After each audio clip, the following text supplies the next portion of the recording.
वादी के हिसाब से जो मेंबर ऑफ पार्लियामेंट है हमारे संभल के माननीय जियाउर रहमान बर्क और उनकी बहन का होना बताया जा रहा है, और जिसमें वादी ने बताया है कि जियाउर रहमान स्वयं इस गाड़ी को चला रहे थे। लेकिन लगातार सुप्रीम कोर्ट के आदेशों के बावजूद, लगातार सुप्रीम कोर्ट के मना करने के बावजूद, लगातार सुप्रीम कोर्ट के फटकार लगाने के बावजूद बुलडोजर रुकती हुई नजर नहीं आ रही है। वो अभी भी थमने का नाम नहीं ले रही है। आपने देखा कि पिछले दिनों सुप्रीम कोर्ट का ये सीधे तौर पर आदेश आया था कि आप बुलडोजर की कार्रवाई नहीं कर सकते हैं। अगर कोई घर या कोई दुकान या कोई मकान अवैध जगह पर बना हुआ है तो 15 दिन पहले नोटिस दिया जाना चाहिए, फिर उसका भी पक्ष सुना जाना चाहिए, फिर उसके बाद बुलडोजर की कार्रवाई आप कर सकते हैं। धार्मिक स्थलों पर बुलडोजर की कार्रवाई पर रोक और आरोपी बताकर उनके घरों पर बुलडोजर की कार्रवाई पर रोक, यह आदेश आया था सुप्रीम कोर्ट की तरफ से।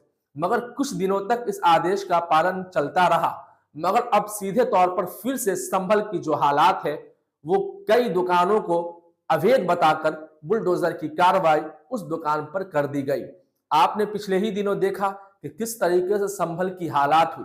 एक मस्जिद के विवाद को लेकर तनाव इतना फैल गया तो साहब वहां पर 5 से 6 लोगों की जाने की खबरें निकलकर सामने आई। और साहब फिर बावजूद उसके कि वहां के लोग प्रोटेस्ट कैसे करते, मना कैसे करते बुलडोजर की कार्रवाई को लेकर। वहां पर देख ही लिया कि मस्जिद को लेकर 5 लोगों की जाने गई तो ये हमारे दुकान और मकान का मसला है। उन्होंने यहां पर मना करने की हिम्मत नहीं की।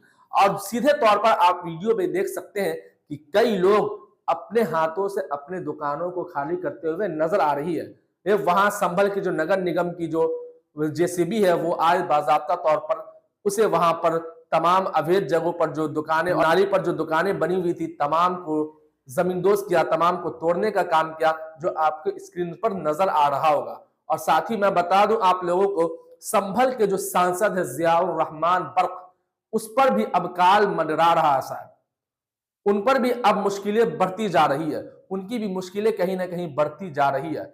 आपको मैं दिखाऊंगा कि क्या मुश्किलें बढ़ रही है, उसका समझना भी बेहद जरूरी है। आपके स्क्रीन पर एक समरपाल नाम के व्यक्ति जो थाना अचोड़ा कंबो क्षेत्र का रहने वाला है, उसके द्वारा कल यहाँ ऑफिस में आके एप्लीकेशन दी गई कि उनके बेटे डॉक्टर गौरव की 24/6/24 को थाना नखासा क्षेत्र में रात्रि के समय एक तेज गति से और लापरवाही से गाड़ी चला रही ब्लैक स्कॉर्पियो जिसका नंबर यूपी 38 V0880 है, उनके द्वारा उनके बेटे की एक्सीडेंट में डेथ हो गई थी और लापरवाही से चलाने के बाद में वो व्यक्ति वहां से भाग गए थे। इन्होंने अपना ये व्यक्त किया कि इनकी चार्जशीट है वो गलत सेक्शन में लगा के कोर्ट भेज दी गई है और पुलिस की सांठगांठ के बारे में इन्होंने बताया।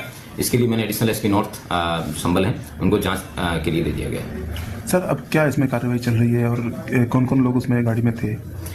वादी के हिसाब से जो मेंबर ऑफ पार्लियामेंट है हमारे संभल के माननीय जियाउर रहमान बर्क और उनकी बहन का होना बताया जा रहा है, और जिसमें वादी ने बताया है कि जियाउर रहमान स्वयं इस गाड़ी को चला रहे थे।